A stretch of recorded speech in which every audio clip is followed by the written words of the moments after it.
Hello ladies and gentlemen, and today it is part 4 of the Creepypasta reading, where I finally finished my video idea of reviewing the 20 most popular creepypastas out there. And today, ladies and gentlemen, this is what we're gonna do. We're finally gonna finish the final batch that we have today, and basically hurry up, because October's ending and I want to really make this tier list video before Halloween, and this is what we're gonna do. We're gonna review the last batch, with it being Slenderman, Ben Drowned, Tiki Toby, Squidward Suicide, and Clockwork.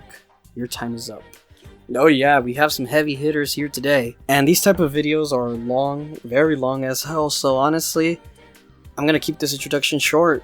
I'll basically give my full thoughts in the tier list video that's gonna be coming up, hopefully again, before Halloween.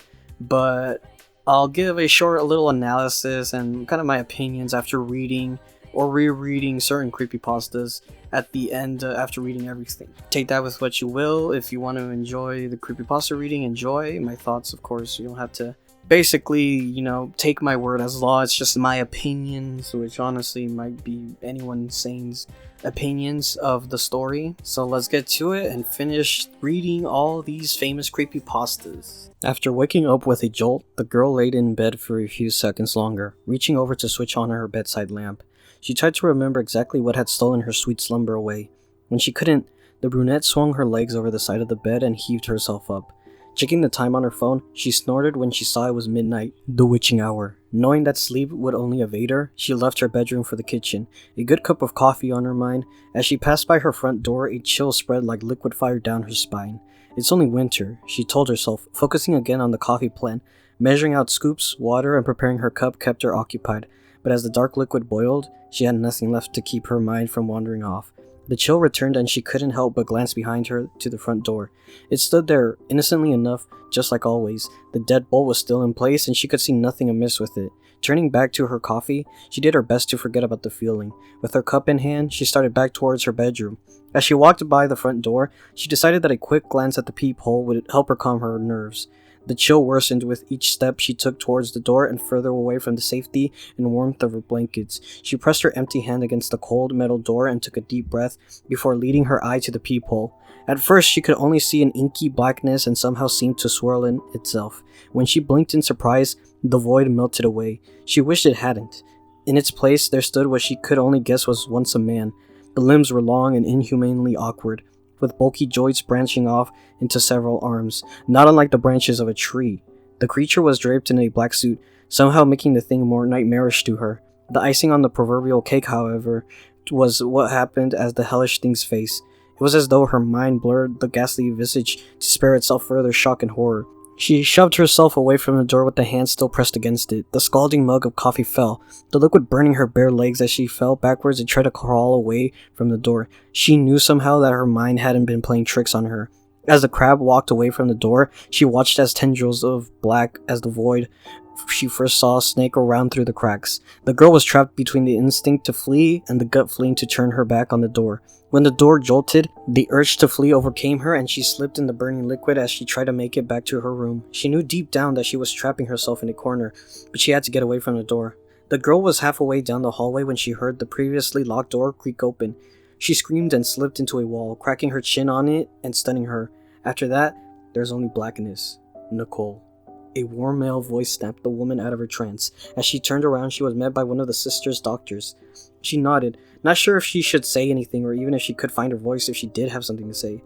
That morning, she had gotten an urgent phone call from the hospital, saying that her sister, Lindsay, was there. Before they had even let her see her, the doctors had pulled her off to the side and insisted that they talk to her about what might have happened. Phrases like self-inflicted and assault had been thrown around and Nicole felt her mind reel. She hadn't fully understood what they had been saying until she saw Lindsay with her own eyes. Her little sister had a bandage wrapped around her head, covering both of her ears as well as her eyes. They said it was to keep her now deadened eyes from drying out, try to keep infection out of the wounds. Lindsay had made to her ears. The doctors had guessed that either she or someone else had jammed a pencil into them to keep her off balance or to deafen her against something. There was the mix of first and second degree burns on her hands, legs, and feet from what was assumed to be the coffee. Her neighbors found slipped all over the entry to her apartment. As Nicole walked into her sister's hospital room the first time, she thought she had spied the silhouette of a man in the window. That she knew was impossible. Her sister's room was on the 3rd story of the hospital. The story begins with a college student who goes by the name of Jadosable. He begins by describing how he purchased a used copy of Majora's Mask from an old man at a yard sale. The game cartridge has no label, only with the words Majora written on it with black marker. Initially excited, Jadosable takes the game home and begins playing it on his Nintendo 64. However, strange things start to happen when he starts the game. He finds that there is already a save file named Ben. Thinking nothing of it, he creates his own save file, but as he plays, NPCs in the game start referring to him as Ben. Even though he deleted the original save file, the game's glitchiness becomes more bizarre and unsettling, with distorted music, characters behaving strangely, and eerie messages appearing on the screen. One of the most haunting occurrences is that Jadosable's in-game character of Link repeatedly drowns in the game, leading to the appearance of a statue of Link with an unsettling smile that begins to follow him around. As the glitches grow more intense, Jadosable realizes that there's something sinister tied to the game. The in-game events become eerily personalized with messages like, "You shouldn't have done that," and "You met with a terrible fate, haven't you?" Showing up on screen referencing moments from Majora's Mask, the game becomes increasingly corrupted, warping the map, music, and visuals. The Link statue, often referred to as the Elegy of Emptiness statue, seems to stalk Jadosable in the game, appearing in places where it shouldn't. Jadosable posts videos showing the game's oddities and continues to document his experiences. At one point, he consults online forums for advice, and users speculate that the game might be haunted or that the cartridge was somehow cursed. Jadosable eventually comes to the conclusion that the game is haunted by the spirit of a boy named Ben, who drowned under mysterious circumstances. He believes that Ben's spirit is now trapped in the game and is tormenting anyone who plays it. The phrase "Ben drowned" starts to make sense, as it seems to refer both to the boy's death and the way Link constantly drowns in the game when something goes wrong. Jadosable continues to play the game, even though it becomes increasingly dangerous. The game starts to display real-world information about Jadosable, including personal details it shouldn't know. The boundary between the game world and the real world blurs, with Ben seemingly able to affect things outside of the game. Jadosable becomes more paranoid and disturbed as he feels that Ben is watching him and trying to communicate from beyond the grave. Jadosable eventually posts a final update complaining that he is going to stop playing the game and believes that Ben has taken control of the game entirely. He shares one last video where the game world becomes even more nightmarish. The haunting continues with unsettling visuals, cryptic messages, and the ever-present Link statue watching his every move. The story ends on a chilling note with Jadosable disappearing from the internet, leaving everyone to wonder what really happened. I was an intern at Nickelodeon Studios for a year in 2005 for my degree in animation. It wasn't paid, of course. Most internships aren't, but it did have some perks beyond education. To adults, it might not seem like a big one, but most kids at the time would go crazy over it. Now, since I worked directly with the editors and animators, I got to view the episodes days before they aired. I'll get right to it without giving too many unnecessary details. They had very recently made the SpongeBob movie, and the entire staff was somewhat sapped of creativity, so it took them longer to start up this next season. But the delay lasted longer for more upsetting reasons. There was a problem with the Series 4 premiere that set everyone and everything back for several months. Me and 2 other interns were in the editing room along with the lead animators and sound editors for the final cut.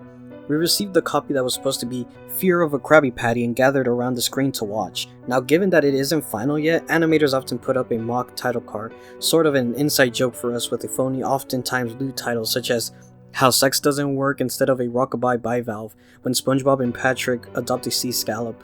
Nothing particularly funny, but work-related chuckles, so when we saw the title card, Squidward's Suicide, we didn't think it would be more than a morbid joke. One of the interns did a small throat laugh at it.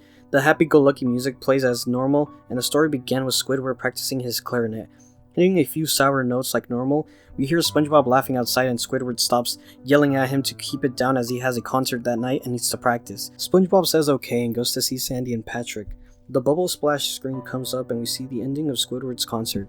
This is when things began to seem off. While playing a few frames repeat themselves, the sound doesn't at this point sound as synced up with the animation, so yeah, that's not common. But when he stops playing, the sound finishes as if the skip never happened. There is slight murmuring in the crowd before they begin to boo him. Not normal cartoon booing that is common in the show, but you could very clearly hear malice in it. Squidward's in full frame and looked visibly afraid. The shot goes to the crowd, with SpongeBob in center frame and he too is booing. Very much unlike him. That isn't the oddest thing though. What is odd is everyone had hyper-realistic eyes, very detailed, Clearly not shots of real people's eyes, but something a bit more real than CGI. The pupils were red. Some of us looked at each other, obviously confused, but since we weren't the writers, we didn't question its appeal to children yet. The shot goes to Squidward sitting on the edge of his bed, looking very forlorn. The view out of his porthole window is of a night sky, so it isn't very long after the concert. The unsettling part is at this point there's no sound, literally no sound, not even the feedback from the speakers in the room. It's as if the speakers were turned off, though their status showed them working perfectly. He just sat there blinking in this silence for about 30 seconds. Then he started to sob softly. He pulled his hands, tentacles, over his eyes and cried quietly for a full minute more. All the while a sound in the background very slowly growing from nothing to barely audible. It sounded like a slight breeze through a forest. The screen slowly begins to zoom in on his face. By slow, I mean it's like only noticeable if you look at shots 10 seconds apart side by side.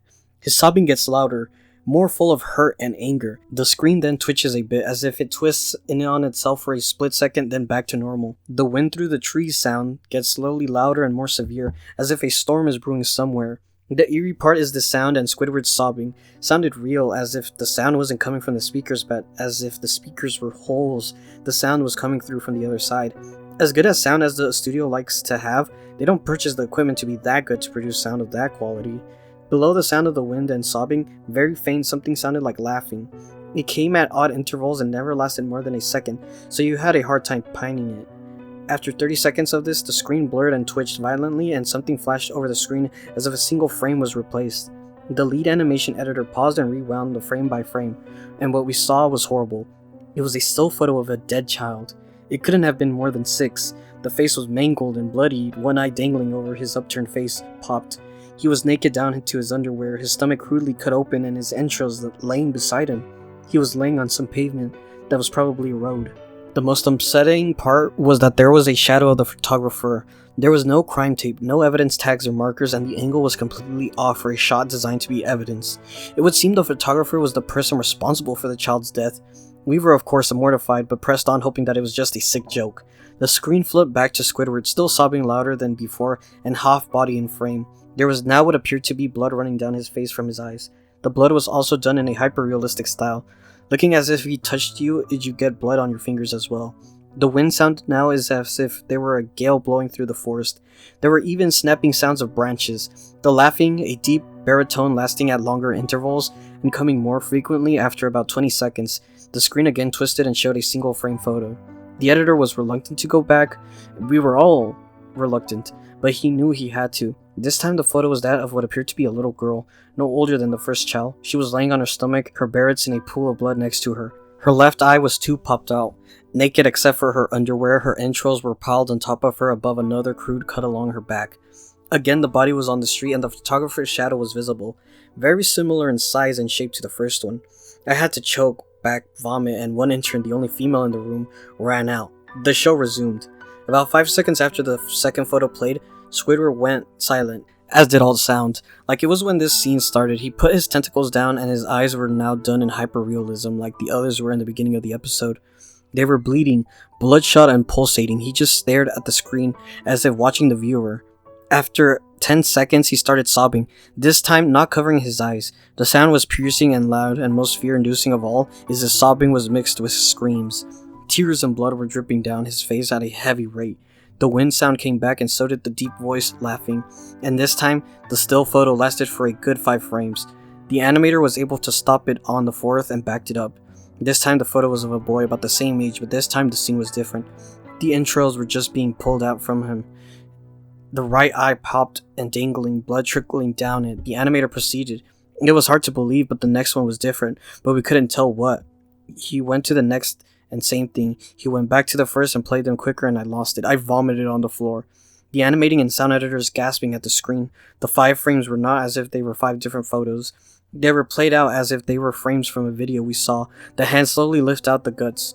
We saw the kid's eye focus on it. We even saw 2 frames of the kid beginning to blink. The lead sound editor told us to stop. He had to call in the creator to see this. Mr. Hillenberg arrived within about 15 minutes. He was confused as to why he was called down there. So the editor just continued the episode. Once the few frames were shown, all screaming, all sound again stopped. Squidward was just staring at the viewer full frame of the face for about 3 seconds. The shot quickly panned out and the deep voice said, "Do it." and we see in Squidward's hand a shotgun. He immediately puts the gun in his mouth and pulls the trigger. Realistic blood and brain matter splatters the wall behind him and his bed, and he flies back with the force of the shotgun. The last 5 seconds of this episode shows his body on the bed, on his side, one eye dangling on what's left of his bed above the floor, staringly blanking at it. Then the episode ends. Mr. Hillenberg is obviously angry at this and demanded to know what the heck was going on. Most people left the room at this point, so it was just a handful of us to watch it again. Viewing the episode twice only served to imprint the entirety of it in my mind and cause me horrible nightmares. I'm sorry I stayed. The only theory we could think of it was that the file was edited by someone in the chain from the drawing studio to here. The CTO was called to analyze what had happened. The analysis of the file did show it was edited over by new material. However, the timestamp of it was a mere 24 seconds before we began viewing it. All equipment involved was examined for foreign software and hardware as well as glitches, as if the timestamp may have glitched and showed the wrong time. But everything checked out fine. We don't know what happened, and to this day, nobody does. There was an investigation due to the nature of the photos, but nothing came of it. No child scene was identified and no clues were gathered from the data involved, nor physical clues in the photos. I never believed in unexplained phenomena before, but now that I have something happen and can't prove anything about it beyond anecdotal evidence, I think twice about things. The long road home seemed to go on and on. The road continued to stretch in front of the vehicle endlessly. The light that shone through the branches of the tall green trees danced across the window in random patterns, and every once in a while, obnoxiously shining in your eyes, the surroundings were full of deep green trees, forming a forest around the road. The only sound was the sound of cars' engines as it traveled down the path. It was peaceful and left a serene feeling. Although the ride seemed like a nice one, it lacked every form of nice from its 2 passengers. The middle-aged woman behind steering wheel had neat short brown hair that fit her complexion quite well. She wore a green V-neck t-shirt and a pair of blue jeans. Diamond stud earrings decorated each of her ears, which partially showed from behind her haircut. She had deep green eyes, which her shirt brought out, and the lighting seemed to make them more noticeable. There wasn't anything significant about her appearance. She looked like any average mother you would see on TV shows and the like. However, the one thing that did make her different than the other average mothers was the dark bags she had under her eyes. Her facial expression was gloomy and sad, although she genuinely looked like someone who smiled a lot. She would sniffle every once in a while and occasionally glance in the rearview mirror to look at her son in the back seat, who was hunched over partially, with his arms held tight around his chest and his head pressed against the cold window. The boy lacked any normal appearance, and anyone could plainly see there was something wrong with him. His messy brown hair went every which way, and the luminescent lighting brought out his pale, almost gray skin. His eyes were dark, unlike his mother's, and he wore a white t-shirt and scrub pants that had been provided for him by the hospital. The clothes he had worn before were so shredded and bloodstained that they weren't wearable anymore. The right side of his face bared a few cuts along with a split eyebrow. His right arm was bandaged all the way to the shoulder, which had been shredded when his right side hit the shattered glass. His injuries appeared to be painful when in reality he couldn't feel anything. This was just one of the glories of being him. One of the challenges he had faced while growing up was growing up with a rare disease that caused him to be completely numb towards pain. Never before had he felt himself get hurt. He could have lost an arm and felt nothing. The other major disorder he had faced, which was one that deemed him many insulting nicknames in the short time he attended grade school before he switched to homeschooling, was his Tourette's syndrome, which caused him to tick and twitch in ways he couldn't control. He would crack his neck uncontrollably and twitch every once in a while. The kids would tease him and call him Tiki Toby, and they mocked him with exaggerated twitching and laughing. It got so bad he had to turn to homeschooling. It was too hard for him to be in a common learning environment with seemingly every kid poking or more like stabbing fun at him. Toby stared blankly out the window, his face empty of any emotion, and every few minutes his shoulder, arm, or foot would twitch. Every bump that the car tire hits would make his stomach turn. Toby Rogers was the boy's name, and the last time Toby remembered riding in a car was when it crashed. That's all he thought about, unconsciously replaying everything he remembered before he blacked out, over and over again. Toby had been the lucky one. His sister had not been so lucky. When the thought of his sister came, he couldn't help the tears that welled up in his eyes. The horrible memories replayed in his mind. Her screaming that had cut off when the front of the car was smashed in. It all went blank for a moment before Toby opened his eyes to see his sister's body. Her forehead pierced with glass shards, her hips and legs crushed under the force of the steering wheel, and her torso pushed in from the too late inflated airbag. That was the last thing he had seen of his dear older sister. The road home continued on for what seemed like forever. It took so long to get home because his mom wanted to avoid the sight of the crash.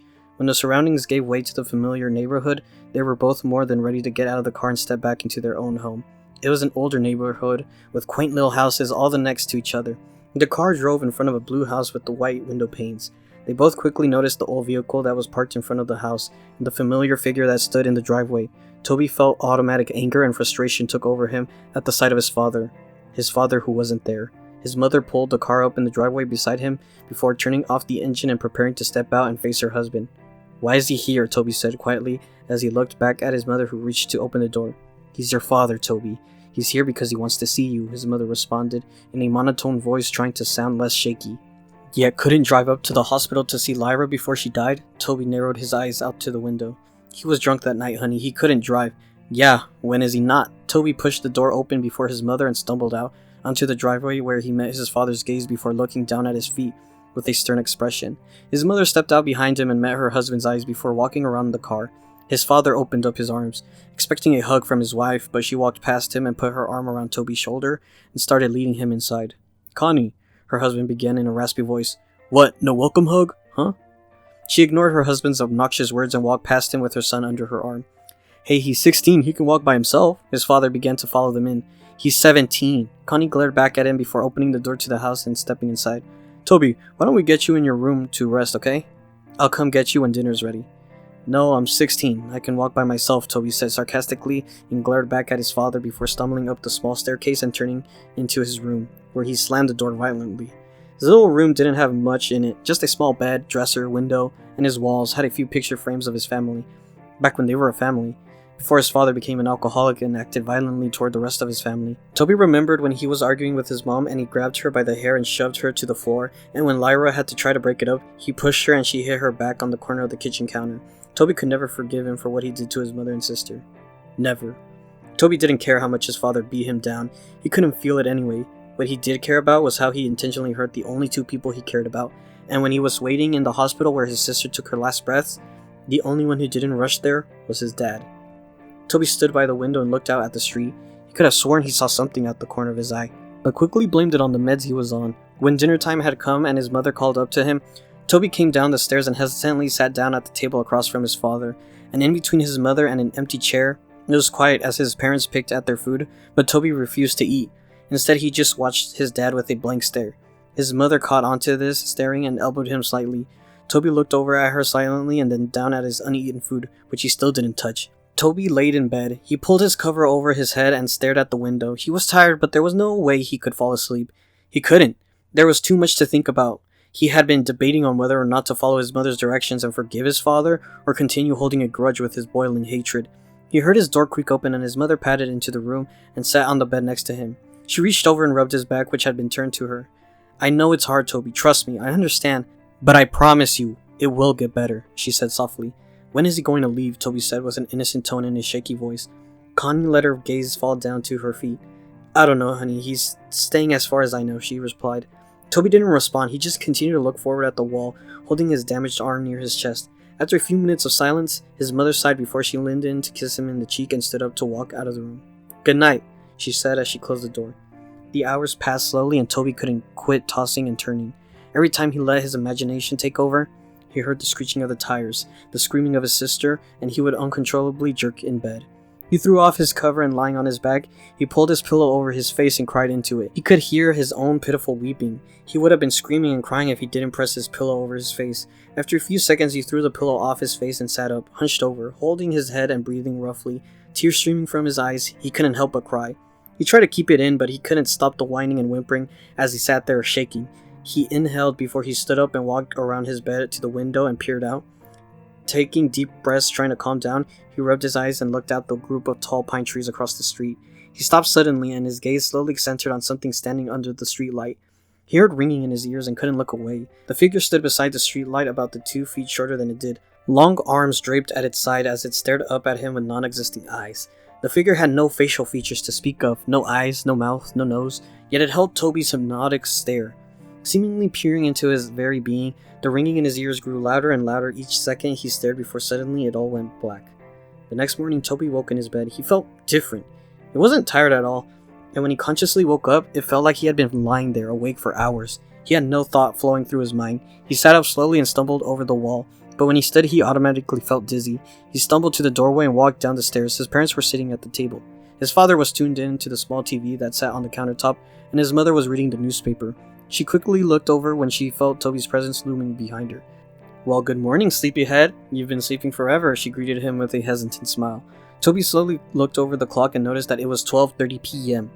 "I made you breakfast, but it got cold. I was going to wake you up, but I felt like you needed some sleep." Expression fell from happy to worried as her son resisted responding to her. "Are you alright?"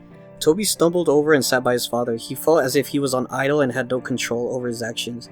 He was seeing everything he did, but it didn't register in his brain properly. He reached out on his father's arms, but his hands ended up getting slapped. His father turned to him abruptly and pushed his chair over while his foot. "Don't touch me, boy," he yelled. His mother stood up. "Alright, knock it off. That is the last thing we need." The days went by and things continued on as they were. Connie spent most of her time cleaning the house, and her rude husband spent most of the time ordering her around. It was just like how it used to be before the crash. Toby never really left his room. He would sit by his bed and tremble. His mind would wander, but his thoughts changed too fast to be remembered. He would pace around his small room like a caged animal or stare out the window. The unhealthy cycle continued. Connie continued to be pushed around by her husband, being way too submissive to him, and Toby remained in his room. Before he could think twice, he would begin to chew on his own hands, tearing the flesh from his fingers. He would gnaw his hands until they bled. When his mother walked in on him while he was doing so, she reacted horribly. She rushed him downstairs and grabbed the first aid kit, wrapping his hands in bandages. Afterwards, she demanded that he wouldn't leave her sight again. Toby isolated himself so much that he grew to hate being around others. His memory grew glitchy as well. He started missing memory of minutes, hours, days, and so on. He would have begun talking nonsense about things completely unrelated to the conversation he would have. He'd go off about seeing things, sharks in the sink as he washed the dishes, hearing crickets in his pillows, and seeing ghosts outside his bedroom window. His mother grew so anxious about his mental health that she decided it would be good for him to talk to a professional about what was he feeling. Connie walked Toby into the building, holding his hand and guiding him in. She walked him up to the front desk and began talking to the lady who sat behind it. "Mrs. Rogers," the lady asked. "Yeah, that's me." Connie nodded. "We're here to see Dr. Oliver. I'm here with Toby Rogers." "Yes, right this way," the lady stood and led them down a long hallway. Toby looked at the framed artwork down the halls and tuned in to the sound of the lady's high heels on the hardwood floor. She opened the door to a room with a table and 2 chairs. "If we can get him to sit in here for a few minutes, I'll get the doctor." She smiled and held the door open. Toby stumbled into the room and sat down at the table. He looked over at his mother and the lady before the door slowly shut behind them. He looked around the room before he held up his tightly bandaged hands and began to bite at the bandages to unwrap his hands. But he was interrupted as the door swung open and a young woman in a black and spotted dress with light blonde hair stepped in, holding a clipboard and pen. "Toby," she asked with a smile. Toby looked up at her and nodded. "Nice to meet you, Toby. My name is Dr. Oliver." She put her hand out for him to shake, but hesitantly pulled away when she noticed his bandaged hands. "Oh," she smiled nervously before clearing her throat, sitting in the chair across the table from him. "So I'm going to ask you a few questions. Try to answer them as honestly as possible, okay?" She placed her clipboard down on the table. Toby nodded slowly and held his hands in his lap. "How old are you, Toby?" 17, he responded quietly. She wrote that down on the paper that was clipped to the clipboard. "What is your full name?" "Toby Aaron Rogers." "When is your birthday?" "April 28th. "Who is your immediate family?" Toby paused for a minute before answering her question. "My mom, my dad, and..." He stopped. "My sister." "I heard about your sister, dear. I'm really sorry." Her expression faded into a sad, pitiful look. Toby nodded. "Do you remember anything from the crash, Toby?" Toby looked away from her. His mind went blank for a moment. He looked down at his lap, and in the surrounding area, he heard a faint ringing sound. His eyes widened, and he froze in place. "Toby," the counselor asked. "Toby, are you listening?" Toby felt a shiver go down his spine until he froze once again, and slowly looked over out the little window through the door where he saw it. A dark, featureless figure peering in at him. He stared, eyes widened, the ringing growing louder and louder until suddenly the loud voice of the counselor broke his trance. "Toby!" she yelled. Toby jumped and fell sideways out of his chair and backed up to the corner. Dr. Oliver stood up, holding her clipboard to her chest, a surprised look in her eye. Toby met her eyes again, his breath hitching as he twitched. That night, Toby laid in bed. His eyes were dazed as he stared straight up at the ceiling. He could feel himself begin to doze off when he heard the scattering of footsteps down his hallway. He sat up and looked towards the doorway, his door wide open. There was no light. Everything was lit by the luminescent blue glow of the moon through his window, leaving a cold lighting. He stood up and slowly made his way toward the doorway when suddenly the door, which previously was wide open, slammed in his face. He gasped and fell back. He was out of breath when he hit the ground and he began breathing heavily. His eyes wide open, he waited for a few seconds before getting back on his feet. He reached out and grasped the cold door handle with the bandages had and creaked it open. He looked out into the dark hallway and tippy-toed out of his room. The window at the end of the hallway lit up with darkness with blue moonlight as he padded his way down. He could hear footsteps rustling around, and faint giggling followed by the pitter-patter of small feet, which sounded like a child had run in front of him, giggling and running right home from the hospital. He heard the door creak in front of a room. "Mom?" he called in a shaky voice. Suddenly, a door slammed behind him and he jumped and turned around. Behind him, he heard a long, eerie groan that sounded like a croak right in his ear. He turned around as fast as he could and was suddenly face to face with none other than his dead sister. Her eyes were clouded white, her skin pale, the right side of her jaw dangling where there used to be tissue and muscle, glass protruding from her forehead, black blood leaking down her face, her blonde hair pulled up in a ponytail as if it was always, and she was wearing her gray t-shirt and athlete shorts, which were dirty and spotted with blood. Her legs were bent in ways they shouldn't be.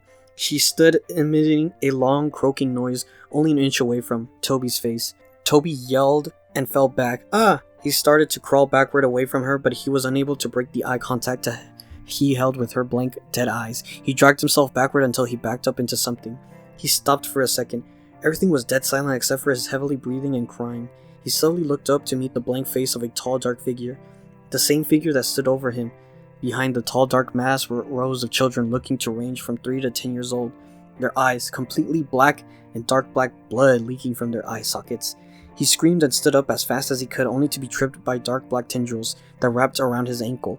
He fell straight out on his stomach and got the wind knocked out of him. He tried to scream, but he couldn't make a sound. He wheezed out before it all went black. Toby woke up with a start. He screamed out and sat up as fast as he could. Completely short of breath, he wheezed out and held his chest with his bandaged hands. It was just a dream. Just a dream. He lay back down on his bed and rolled over on his side. He felt against the weight had been lifted off his chest as he took in deep breaths. He stood up and patted over his window. He saw nothing. Nobody was out there. No ghosts, no figures, nothing. He heard the rustling and coughing of his father outside the doorway. His door was closed. He walked over and opened it. Looking out onto the hallway once again, he padded down the hallway and into the kitchen where he found his dad standing and having a smoke in the living room.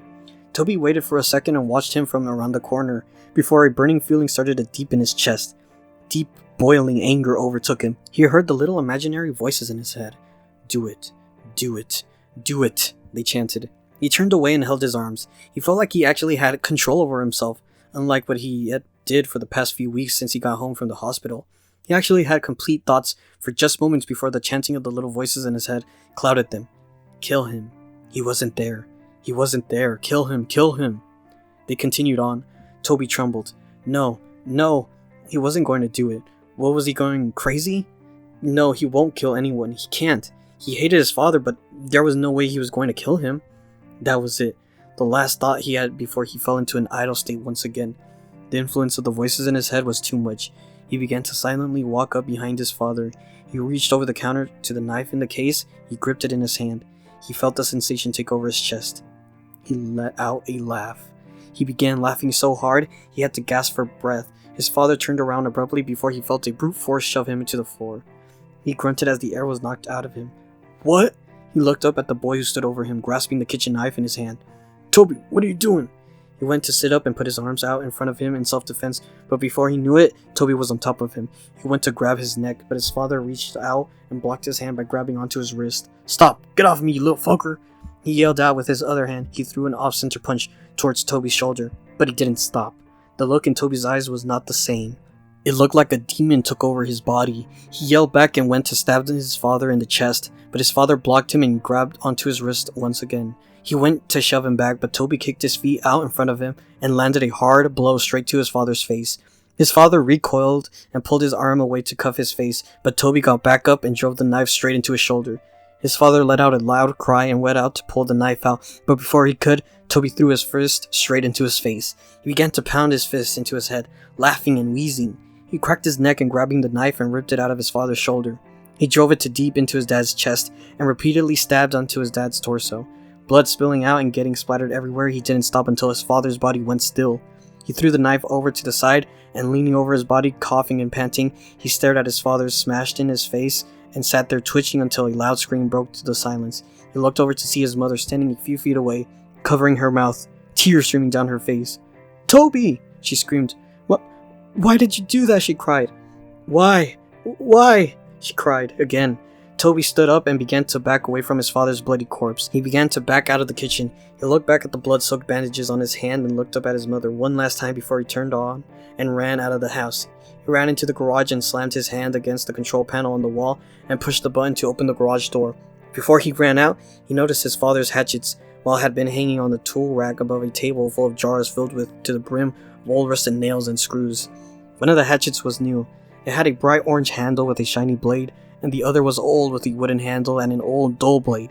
He grabbed both and looked down at the table, and he saw a box of matches, and under the table was a red gasoline tank. He held both of the hatchets in one hand and grabbed the 2 matches and gasoline before running out of the garage, down the driveway and up to the street. As he approached the street light that he could see out of his bedroom window, he heard police sirens in the distance. He turned around at the red and blue flashing lights came rushing down the street. Toby stood for a second before he pulled open the cap of a gasoline tank and ran down the street, spilling gasoline all over the street after him. He turned and ran into the trees. He poured the last bit of gasoline out before he reached into his pocket and pulled out a match. He struck it against the box and immediately dropped it. In an instant, flames burst around him. The fire caught on trees and bushes around him, and before he knew it, he was surrounded by fire. The silhouettes of police cars were visible through the flames as he backed away into the forest around him. He looked around, but his vision was blurred. His heart was pounding, and he closed his eyes for a moment. This was it. This was the end. Toby felt a hand on his shoulder. He opened his eyes and looked over to see a large white hand with long bony fingers resting on his shoulder. He followed the arm that was attached to the hand up to a dark, towering figure. It appeared to be wearing a dark black suit, and its face was completely blank. It towered over Toby's small frame as it looked down on him, tendrils reaching out from his back. Before Toby knew, his vision blurred and he heard the sound of ringing in his ears. Everything went blank. That was it. That was the end. That was how Toby Rogers died. A few weeks later, Connie sat in her sister's kitchen. His sister, Lori, sat next to her drinking a cup of coffee. About 3 weeks ago, Connie lost her husband and her son, and a few weeks before, she lost her daughter to a car crash. Since then, she moved in with her sister. The police were keeping her busy. They had just finished cleaning up the case and the story had been released 2 weeks ago. The focus on the world seemed to have shifted to a completely new story. Lori switched the TV to the broadcast. On TV, news reporters began introducing the new headline. We have breaking news. Last night there have been reported the murder of 4 individuals. There are no suspects yet, but the victims were a group of middle school kids who had been out in the woods later last night. The kids had been bludgeoned and stabbed to death. The investigators have discovered a weapon at the crime scene. It appeared to be an old, dull blade hatchet, as you can see here. The picture changed to show snapshots of the weapon exactly as it was left in the crime scene. Investigators have pulled the name of a possible suspect, Toby Rogers, 17-year-old boy who stabbed his father to death a few weeks ago and tried to cover up his escape by setting a fire in the streets and forest area around the neighborhood. Although they believe the young boy had died in the fire, investigators believe that the suspect Rogers might still be out there, due to the fact that his body was never found. A little girl sat in her room. Her messy brown hair was put into pigtails as her hazel eyes stared at the door. She hugged her stuffed giraffe close to her little body and listened closely to the loud yells of her father and mother. I never should have had any damn kids, screamed a loud, deep voice. All they do is make messes, complain, draw on the walls.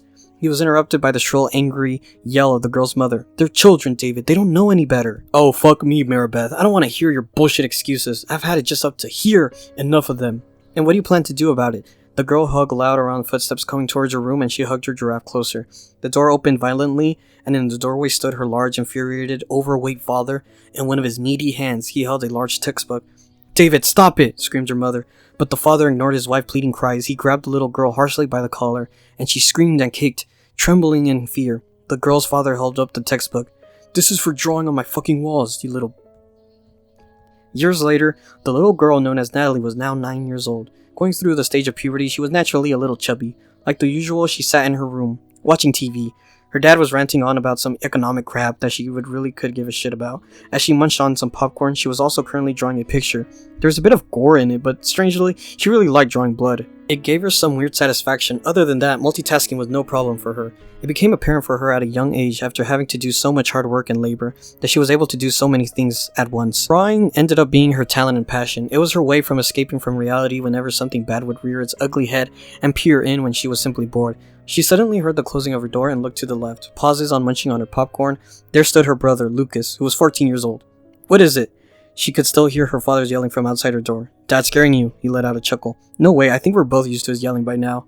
There was a long pause. So why are you in here? He played with his sleeves slightly and twitched a bit. I have to ask you something. He trained his eyes on her. She frowned slightly, growing impatient with her brother interrupting her movie and drawing. What? He moved a little closer. You said you wanted to be cool and grow up, like a teenager. She nodded and suddenly brightened up slightly. Well, I have an offer for you. Just spill it out, you dimwit. You know what? You know what guys and girls do together, sometimes, right? The next day at school, Natalie did not say a word. She did not speak for the whole day. She did not have anyone to speak to anyways. Nobody could know. Nobody should know. And so nobody would know. Her teacher picked up a few of her puzzled expressions, but she dismissed it as if she was just not understanding the lesson. Natalie also felt as if she was in severe pain. She had no idea it could hurt. Feeling scared, she walked home and silently went to her room, but later in the day, she was once again greeted by her brother. Nobody would know at school. She finally decided to tell someone. Even though they weren't her friends, she just felt she had to. She walked up to the group of girls she would occasionally see in the hallway. They looked like nice girls, and Natalie had occasionally talked to. Hey Mia, the ginger girl looked over at Natalie with a straight face. Yeah? Mia said to Natalie, I really need to talk to you about something. It's been going on for a while, and you and your friends, well, I feel like you're the only people I can trust. Mia and her friends seemed to pull little smirks, but only for a moment. Little did Nia know about what hungry they were for gossip. Alright, you can trust us. What's up? One day later was all it took. She had been getting constant remarks on social networking sites, such as Facebook. One time, someone even called her a whore, not to mention their lunch had ended up getting in her hair. It was going to be the least of her problems, but Natalie, being only 9, could not help but greatly be upset at this fact. However, she did not cut. She did not peep. She never said a word about it. As you may recall, so far on this journey, she had kept everything inside. She supposed it was better. She wouldn't let any pain get to the best of her. 3 a.m. school night. Her mother was going to kill her. The girl known as Natalie was now 16. She was productive in a high school, close to the honor roll. For once, she felt calm and happy, but like the usual, she would occasionally become a hermit in her room, hiding away from her dad, who still liked to constantly yell and scream about the economy, money, politics, all other bullshit that she was flat out tired of hearing. Her eyes started to feel heavy. She had an assignment to work on, but she was no longer important to her. All that was on her mind was sleep. She closed her laptop, and after her eyes adjusted to the darkness slightly, she saw her old, worn-down stuffed giraffe in the corners. She stared at it in complete and utter silence. Memories passed through her mind, and she felt tears come to her eyes, but quickly she blinked them back. No more breaking, she thought to herself, but she continued to stare at it. What the fuck are you looking at? She said to the stuffed object. It simply stared back with soft, black, beady eyes. She shook her head and stood up. She looked down sadly at the little toy animal and gently picked it up in her arms. She cradled it and spoke softly to it. I'm sorry.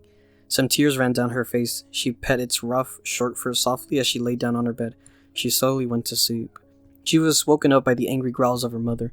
Exhausted, she slowly opened one of her eyes. I can't believe I forgot to take the laptop away. You were on it all night, weren't you? Natalie sighed and pressed her face deeper into the pillow.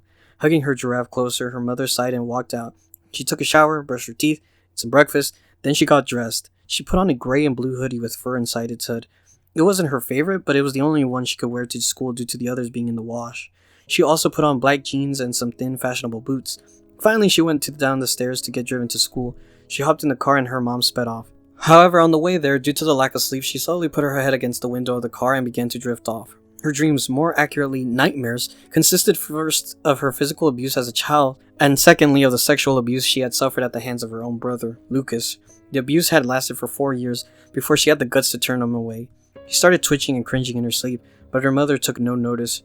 Her mother never took notice. Suddenly she was jolted awake by the sound of her mother's voice. We're here, her mother said with annoyance in her voice, most likely from catching Natalie napping again. She looked at the large sign of the school which read, Wakerville Collegiate Institute for the Creative Fine Arts. She sighed tiredly and stepped out, putting her backpack on her shoulders. See ya, she proclaimed and closed the door. She walked into the school and chatted with a couple of friends until she went up to her locker room on the 3rd floor. She grabbed her books and before the 5 minutes of time were over, she ran to class. Her English teacher annoyingly put her hand on Natalie's desk. Where's your assignment, Miss Ulay? Natalie swallowed. I forgot it at home. Sorry, Miss Homanuk. Your time is up, Miss Ulay. Don't disappoint me. Natalie seemed puzzled by the thought for a moment. She didn't know why, but those words seemed to melt through her. She simply ignored it and went back to listening to the lesson and falling asleep not too long after. Of course, later that day, she was heading to her locker room for 4th period, when suddenly her boyfriend Chris approached her. Hey, talk to me after school, right? She smiled. She loved talking to Chris. At the time, she didn't suspect anything. Chris was always sweet to her.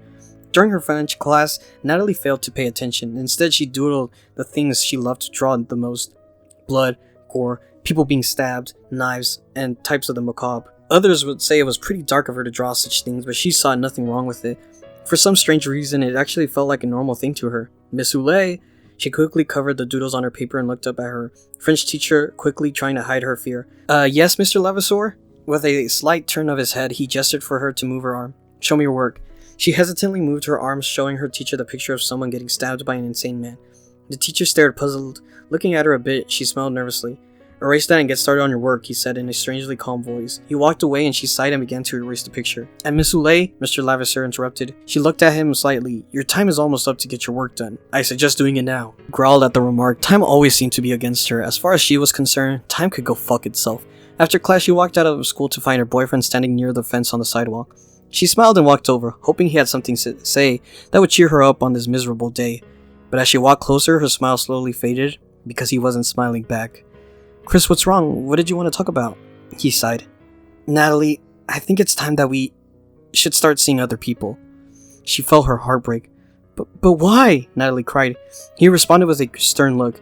It's like your mindset, your drawings, they just creep me out.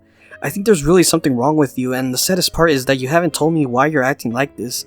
It makes me feel irresponsible, so I just can't do it anymore. I'm sorry. And with that, he walked away. Natalie slammed her hands on the bathroom counter at home. She stared at herself in the mirror, her eyes staring, twitching. I won't hurt myself like the others. I can stay strong. There was a needle and black thread in her hand. It's pointless. It doesn't help. Some weird sensation pulled at her subconscious. She chuckled slightly. No, I'm doing it because I want to. She held up the needle with the thread at the end of it and smirked. Time is up. Piece by piece, cut after cut. Even though excruciating pain was going through her, she did not whine. She did not whimper. She did not cry. There were no more tears to shed. All she did was smile. Blood leaked from the pierces and made a low dripping noise onto the sink and onto the counter, where she was finished. She stood back and admired her handiwork. She stroked the horrendous stitches on the side of her mouth, which spread into a wide smile. She felt the warm, wet blood on her fingers and licked it gently, consuming the metallic tasting liquid in pure ecstasy. She stopped when she saw her mother's reflection in the mirror behind her, and sharply turned around. She saw her mother's wide eyes and pale face, and she looked at her fingers. Seeing the blood, she suddenly felt the pain and began to cry. Mom! Natalie cried. She had never felt so confused. What had just happened to her? Her mother had scheduled some therapy for her. Natalie had not gotten rid of the stitches, in fear of how much pain it would bring her. So she went to the session with them. She made sure her hood was up, as to not let anyone else see. She sat down on the comfortable leather seat and stared at the blonde woman across from her in silence. So your name's Natalie, isn't it? Natalie nodded. I'm Deborah, and I'm here to help. Now, tell me, Natalie, what have been some of your problems recently? Natalie stared. Time. Time has been my problem. Deborah gave her a confused look. What about time, dear? Natalie's hand roughly gripped the leather of the seat. Everything. It makes you live through it. Slowly progressing through life, being controlled by society, only to be tortured to seamlessly no end, until you find you no longer have purpose. It's a vicious cycle. Time does not end. It does not slow down. It does not speed up. It is violent. It makes you live through the torture over and over again, unable to fast forward through any of it. Natalie really had no idea what she had just said. She felt like she wasn't herself anymore. Could this be because of all things she had kept contained? No, that was impossible. But for some strange reason, she liked it. The therapist leaned in closer. Sweetheart, I want you to tell me what's happened to you. Natalie continued staring. There was a long pause. She smirked silently, the wounds from her stitches opening slightly once again. Why don't you tell me, Blondie? You're the expert. Deborah appeared mildly annoyed. Natalie, I can't help you unless you're telling me what's wrong. Natalie's fingers stared to a tear in the leather seating. Natalie isn't here anymore. With that, Deborah's eyes widened and she rose to her feet. I'll be right back. Please stay here. She walked out, leaving Natalie alone. Maybe if she had done something at this point, she wouldn't have come to be what she is today. Maybe some more people would be alive, and maybe she would be sane like she had been before. As much as I would love to say that Natalie got up from the chair and stopped what came next from happening, I'm obligated to give you the horrid truth. Natalie did not move. She sat perfectly still, in total silence and absolutely calm in that chair. And after a while of waiting impatiently, her parents walked in. Natalie stood, happy to go, but she noticed her parents' expression. Even her father had a strange, saddened expression on his face. Her confusion grew, but she said nothing and followed them back to the car. On the way, while she thought she was going back home, she started to drift off. Strangely, she heard a dark voice speak in her dream. It almost sounded like her own, echoing into an eternal abyss. Your time is up. She shot awake, some beads of sweat rolling down her face. She wasn't home. She wasn't in the car. She was in a bed. A white bed. In a white room. She looked to her side and realized she was hooked up to a heart monitor. She attempted to get up, but that's when she realized that she was restrained. She panicked. She began to struggle, but paused when she heard a door open to her left. A man in a white shirt looked at her, his hands behind her back. He resembled one of those cliché doctors you would see in a television program set in a scientific lab. She paid full attention as Mr. Scientist started to speak. "I can only imagine how very confused you must be right now," he said. "But I'm letting you know we're only here to help. Your parents agreed to allow us to administer medication to you, in hopes of helping your state of mind." Natalie opened her mouth to protest but was quickly silenced. "You don't need to worry," the doctor sought to reassure her. "You'll be back to normal in no time, just try to relax." He walked over and as he did, she tried to skittishly move away, but she was unable to due to the leather straps binding her wrists and legs. He carefully took a mask and put it over her mouth and nose. She stubbornly tried to get it off but felt herself staring to slip under as the drugs kicked in and slowly her eyes shut down. Suddenly, Natalie woke up. She couldn't comprehend what she was seeing. She was being given multiple injections and something was being rubbed on her skin. She felt woozy, but was otherwise completely aware of her surroundings. She was entering a rare state patients sometimes find themselves in while undergoing surgery, in which they are able to see as they are being worked on.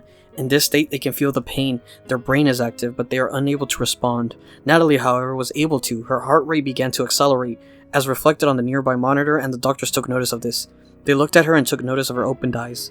One of the doctors yelled at another. Natalie couldn't make out what they were saying, but she suddenly felt a rush of adrenaline.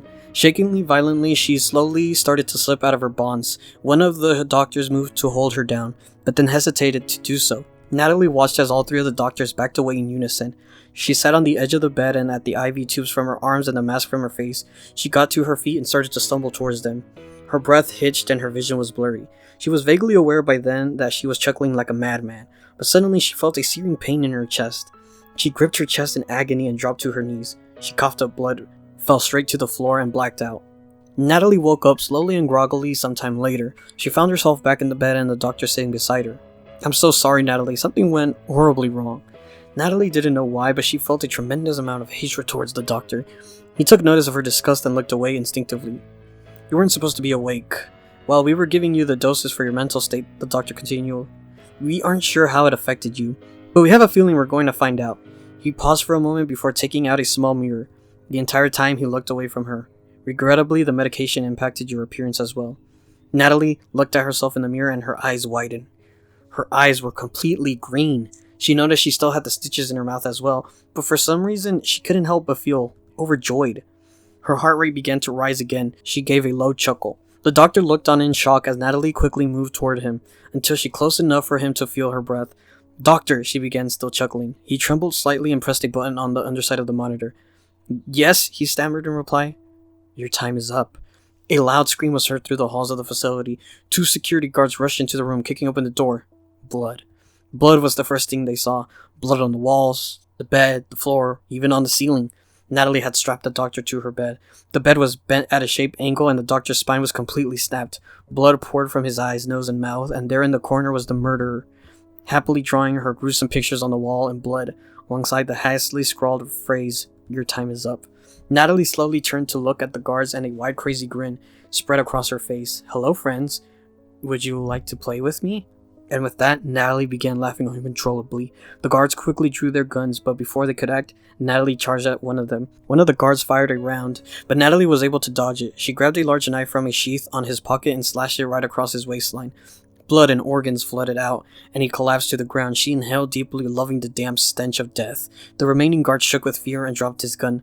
She slowly walked up to him and placed the tip of the knife against his chest. "Your time is up." She slowly slid the knife down his chest, all the way to the end of his abdomen. His organs spilled out onto the floor and he collapsed dead. Natalie's mother had been sleeping soundly in her room beside her husband. She awoke to the sound of knocking on her door. She groggily got up and walked outside the bedroom and got to the front door. It was pouring outside and thunder boomed in the distance. She approached the door but paused before grabbing the knob. She detected a faint sound of insane laughter. The rain and thunder seemed to be quiet down suddenly. She pressed her ear against the door and listened closely. "Hello, Mother," a voice from the other side called out. Natalie burst through the door wielding 2 knives. Her mother stumbled back, hitting her head against a nearby coat rack. One of the hooks penetrated her skull and she bled considerably from the resulting wound. She fell to the ground paralyzed but still conscious. Lying in a pool of her own blood, Natalie towered over her and then knelt slowly to meet her mother at eye level and displayed her blood-soaked blades proudly. "I was suffering, Mother," Natalie cooed. She ran the tip of the knife across her mother's cheek. Cutting it slightly, Natalie tilted her head. "But you did nothing." All her mother could do was shake and gasp. Like a fish out of water, Natalie grabbed her mother and gently laid her flat on the ground. From there, she straddled her and began cutting a V into her chest. Her mother could only gasp and shake as the life drained from her. She choked and gurgled, and her breaths became labored. Natalie knew she didn't have much time left. She proceeded to forcefully open her mother's chest cavity with a loud crack, reached in and grabbed her mother's still beating heart with her bare hand. Its pulses were growing farther and farther apart. Suddenly, she ripped it out. Blood sprang all over her face. She stared her mother directly in the face as she took her final breaths. "Sweet dreams," she said to her mother's corpse. "Your time was up." She put the heart into her mother's mouth, patted her cheek softly, and stood up. She wasn't done yet. Natalie's father, David, had stirred awake and had realized that his wife had not returned to bed yet. His eyes had only just adjusted to the darkness when he suddenly noticed Natalie standing at his bedside.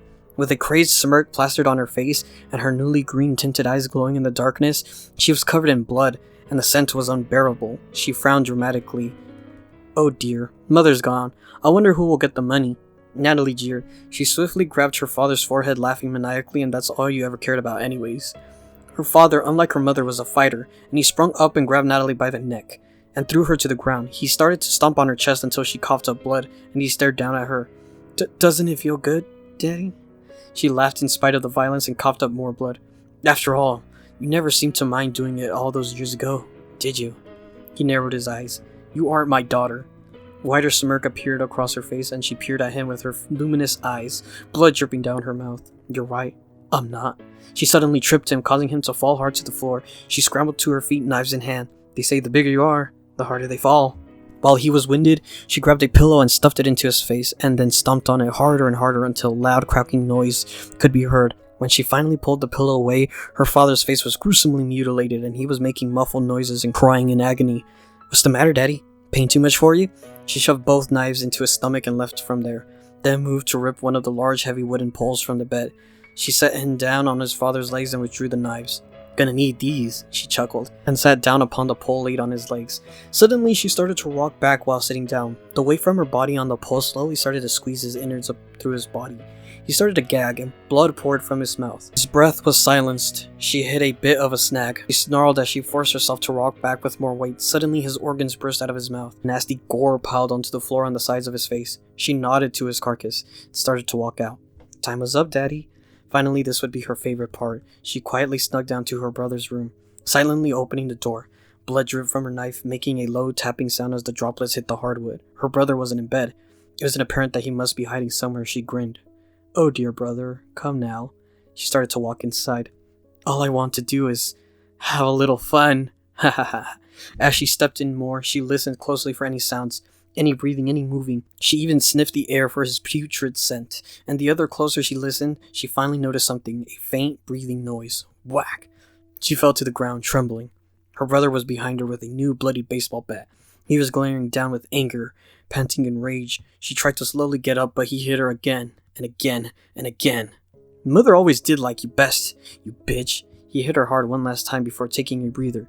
She was bleeding heavily, her green eyes drooped and glowing faintly in the darkness.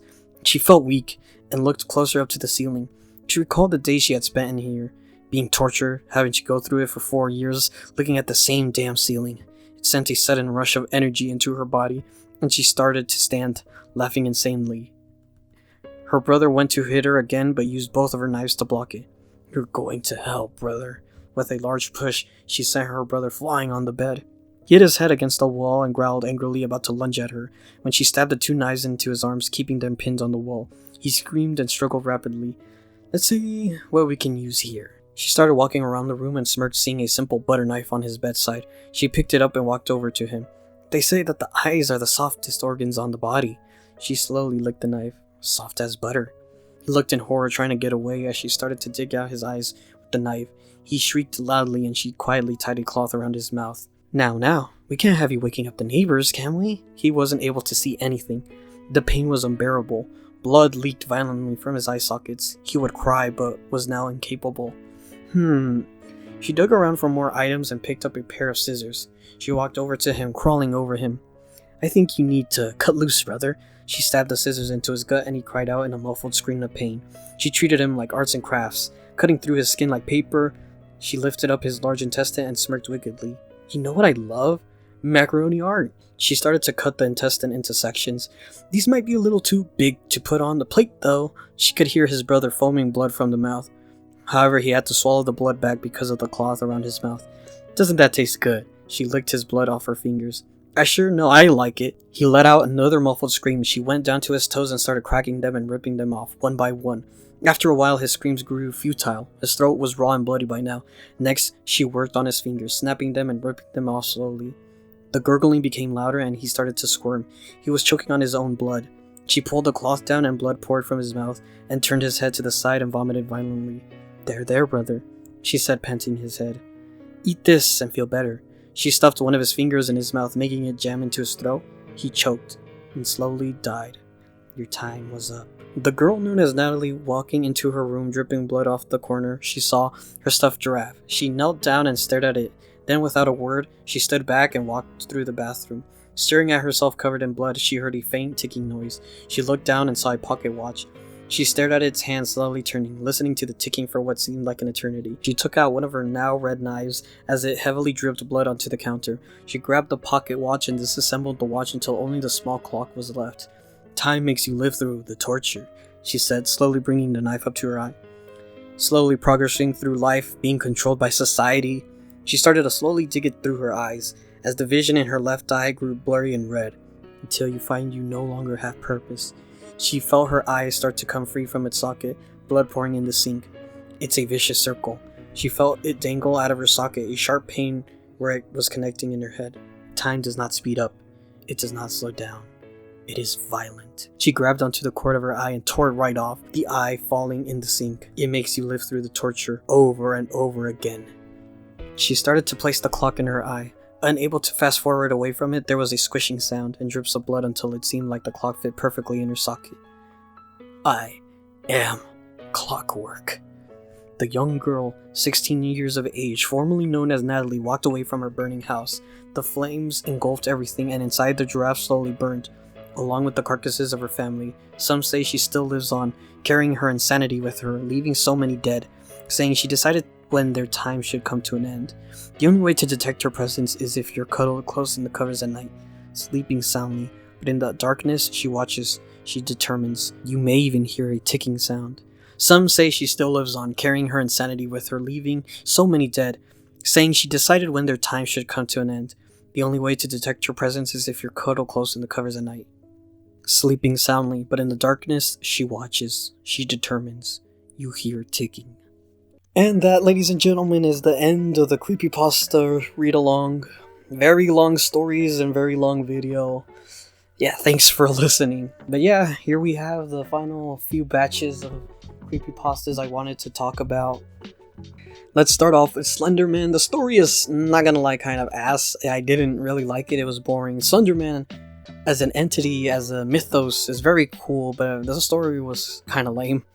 Ben Drown, originally there was a longer version of the story, but I'm not gonna read it. I mean, you see how long this video is, I'm not gonna risk it. But I like the, that original clip that came with Ben Drown? Yeah, I like that. Tiki Toby was interesting. I don't hate it as much as others do. I do hate a lot of creepypastas, especially in this one, but Tiki Toby is fine. It wasn't as bad as the other ones could be. It's whatever, but I do still have problems with the characters and even Tiki Toby himself. Squidward's suicide, at first I just laughed at, but the more I read through it, you can tell I was already getting tired of reading this story. So stupid, from the hyper-realistic eyes, the blood, Squidward laughing, his hands or tentacles, and then the whole blood gore of kids and them being naked. It's so stupid. And then Clockwork. Probably my most hated, or most known to be hated creepypasta I've ever read. Reading it now, has it changed any of my thoughts?